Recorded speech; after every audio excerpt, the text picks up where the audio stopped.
जय हिंद, नमस्कार मित्रों, आपका स्वागत है आपके YouTube channel all exam class के अंतर्गत।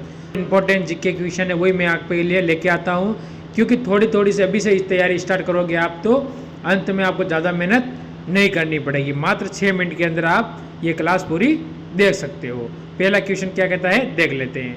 हाल ही में किस देश ने फंसे हुए यात्रियों को वापस लाने के लिए सोयूज अंतरिक्ष यान लॉन्च किया? तो कौन सा, कहाँ से लाने के लिए किया?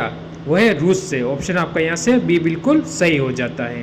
प्रतिरोध का मात्रक है, प्रतिरोध का मात्रक क्या है वो आपको बताना है। तो सभी को पता होना चाहिए जो प्रतिरोध का मात्रक होता है वो होता है ओम। ठीक है, ऑप्शन आपका यहाँ से सी बिल्कुल सही हो जाता है। किस महापुरुष को बंगबंधु के नाम से भी जाना जाता है? उसका नाम बताना है। तो उसका नाम हो जाएगा आपका यहाँ से, सभी के दिमाग में आ चुका होगा, मुजीबुर रहमान। ऑप्शन आपका यहाँ से डी बिल्कुल सही हो जाता है। अगला क्वेश्चन देखते हैं। भारत सरकार अधिनियम 1935 के तहत कांग्रेस ने चुनाव कब लड़ा था? ये बताना है आपको। तो ये हो जाता है आपका यहाँ से 1937। ऑप्शन आपका यहाँ से बी बिल्कुल सही हो जाता है। सम्राट अशोक की वह कौन सी पत्नी थी जिसने उसे सबसे ज़्यादा प्रभावित किया था? उस पत्नी का नाम क्या था? कारुवाकी। ठीक है, ऑप्शन आपका यहाँ से हो जाता है डी बिल्कुल सही हो जाता है। जिम कॉर्बेट राष्ट्रीय उद्यान किस राज्य में स्थित है? उस राज्य का नाम आपको बताना है। तो यहाँ से आपका कौन सा उत्तर हो जाएगा इनके अंदर से? राजस्थान, उत्तर प्रदेश, असम या उत्तराखंड? तो आपका उत्तर हो जाता है यहाँ से उत्तराखंड। ऑप्शन डी बिल्कुल सही है। ऋतुसंहार, कुमार स्तंभ तथा रघुवंश किसकी रचना है? ये तीनों किसकी रचना है ये आपको बतानी है।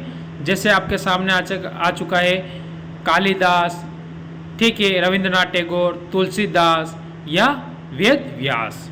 4 ऑप्शन आपके सामने हैं, उनमें से आपका हो जाएगा तुलसीदास। ऑप्शन नंबर आपका यहाँ से सी बिल्कुल सही हो जाता है।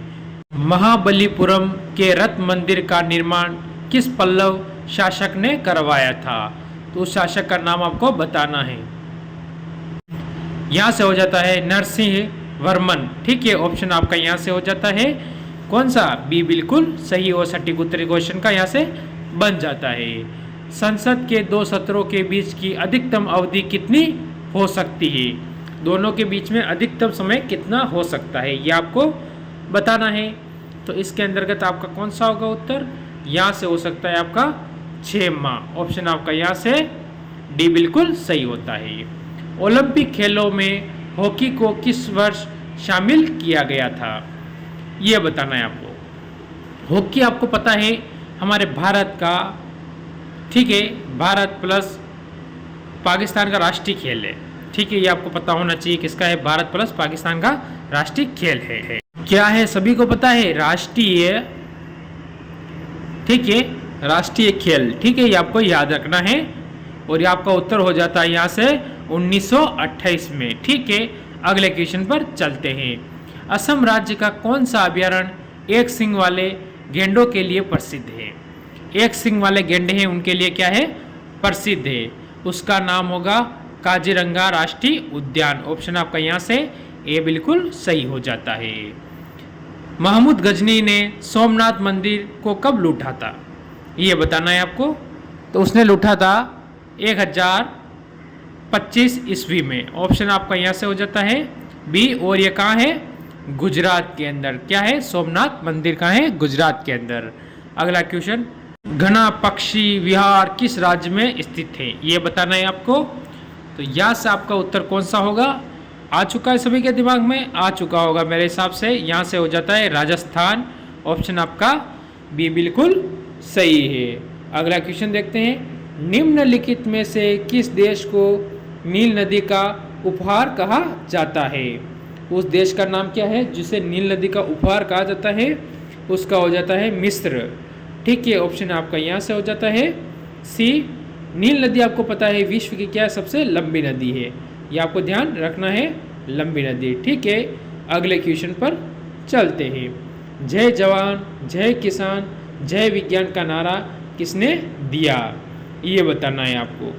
तो यहाँ से आपका कौन सा हो सकता है, राजीव गांधी, इंदिरा गांधी, मोरारजी देसाई या अटल बिहारी वाजपेयी।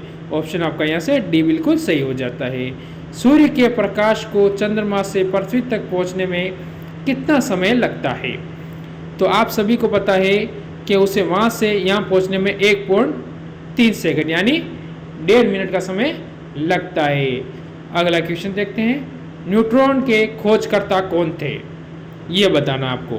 तो यहाँ से आपका उत्तर कौन सा हो जाता है, वो हो जाता है चैडविक। ठीक है, ऑप्शन आपका यहाँ से ए बिल्कुल सही होता है। अगला क्वेश्चन देखते हैं, हिंदी दिवस के रूप में मनाया जाता है कब, ये आपको बताना है। तो सभी को पता है हिंदी दिवस 14 सितंबर को मनाया जाता है। ठीक है, आज का लास्ट और अंतिम क्वेश्चन देख लेते हैं, पृथ्वी अपने अक्ष पर कितनी डिग्री झुकी हुई है। सभी को पता है कि पृथ्वी अपने अक्ष पर यानी 23.5 डिग्री झुकी हुई है। एक क्वेश्चन और है, अरावली श्रेणी या किस राज्य में स्थित है। अरावली श्रेणी, आप सभी को पता है कि अरावली श्रेणी हमारे राजस्थान के अंदर स्थित है। ऑप्शन आपका ए यहाँ से हो जाता है। कितने आपके सही हुए जरूर मेरे को कमेंट करके बताएं। इसी के साथ जय हिंद, जय भारत।